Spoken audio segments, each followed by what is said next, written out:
बिहार की राजनीति में इस समय किसी की खूब चर्चा हो रही है तो वो है पप्पू यादव। अचानक से बिहार की पूर्णिया सीट पर सक्रिय हो जाना, अपनी पार्टी को कांग्रेस में विलय कर देना और लगातार लालू यादव से फिर से संबंध स्थापित कर मुलाकात करना, ये सब वो बातें हैं जिसकी वजह से पप्पू चर्चा में आए। लेकिन बाद में इसलिए सुर्खियों में आए क्योंकि उन्होंने कांग्रेस से दूरी बनाकर बतौर निर्दलीय प्रत्याशी पूर्णिया सीट से नामांकन कर दिया। दरअसल राजद के द्वारा पूर्णिया सीट से प्रत्याशी उतारना पप्पू को बुरा लगा और सीट पर अपना दावा करते हुए बतौर निर्दलीय प्रत्याशी नामांकन किया।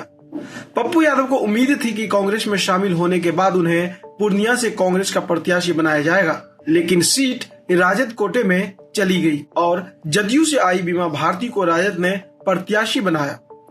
ऐसे में आइए जानते हैं बाहुबली से रॉबिन हुड बने पप्पू यादव का सियासी सफर कैसा रहा है। मधेपुरा जिला के खुर्दा करवेली गांव में एक जमींदार परिवार में जन्मे पप्पू यादव अपने सियासी करियर में जितने भी चुनाव लड़े उसमें से साल 2019 का लोकसभा चुनाव छोड़ दे तो सभी में जीत दर्ज की। वह 5 बार लोकसभा और 1 बार विधानसभा के सदस्य चुने जा चुके हैं। पप्पू यादव 3 बार पूर्णिया और 2 बार मधेपुरा लोकसभा सीट से सांसद रह चुके हैं। पप्पू यादव सन 1990 में पहली बार निर्दलीय प्रत्याशी के तौर पर मधेपुरा की सिंहेश्वरी विधानसभा सीट से चुनाव जीता था। उसके अगले साल यानी कि साल 1991 में लोकसभा के चुनाव में उन्होंने निर्दलीय उम्मीदवार के तौर पर पूर्णिया लोकसभा सीट से जीत हासिल की।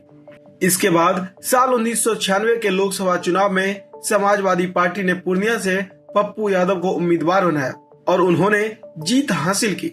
फिर साल 1999 के चुनाव में पप्पू यादव निर्दलीय लड़े और तीसरी बार सांसद चुने गए। 2004 तक वो आरजेडी में शामिल हो गए और मधेपुरा सीट से चुनाव जीतकर लोकसभा पहुंचे। 2019 के लोकसभा चुनाव में पप्पू यादव पर पटना हाईकोर्ट ने चुनाव लड़ने से रोक लगा दिया था क्योंकि वह एक हत्या के मामले में दोषी करार दिए जा चुके थे। उसके बाद उन्हें आरजेडी से भी बाहर का रास्ता दिखा दिया गया। साल 2014 के लोकसभा चुनाव से पहले पप्पू यादव एक बार फिर से आरजेडी में शामिल हुए और पूर्णिया से 5वीं बार सांसद चुने गए। साल 2019 के लोकसभा चुनाव में भी पप्पू ने मधेपुरा से चुनाव लड़ा लेकिन हार गए। यही वो साल है जब पहली बार पप्पू यादव को हार का सामना करना पड़ा। साल 2020 के विधानसभा चुनाव में पप्पू यादव की पार्टी चुनाव लड़ी लेकिन एक भी सीट पर जीत हासिल नहीं हुई। हाल ही में पप्पू यादव ने कांग्रेस में अपनी पार्टी का विलय कर दिया था।